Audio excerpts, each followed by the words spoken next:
حضرت ابو ہریرہ رضی اللہ تعالیٰ عنہ بیان کرتے ہیں، رسول صلی اللہ علیہ وآلہ وسلم نے فرمایا، 7 خوش نصیب ایسے ہیں جنہیں اللہ اپنا سایہ نصیب فرمائے گا، جس روز اس کے سائے کے سوا کوئی سایہ نہیں ہوگا۔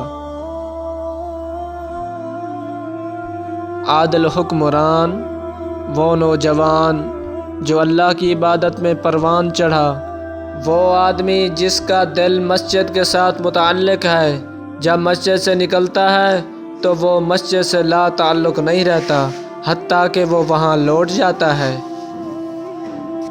وہ 2 آدمی جو اللہ کی رضا کی خاطر باہم محبت کرتے ہیں، اسی بنیاد پر اکٹھے ہوتے ہیں، اور اگر جدا ہوتے ہیں تو بھی اس محبت پر قائم رہتے ہیں۔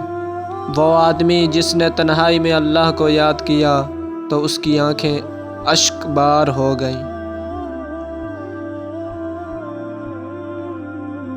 وہ آدمی جسے حسب و جمال والی دوشیزہ نے برائی کی دعوت دی تو اس نے کہا، میں اللہ سے ڈرتا ہوں۔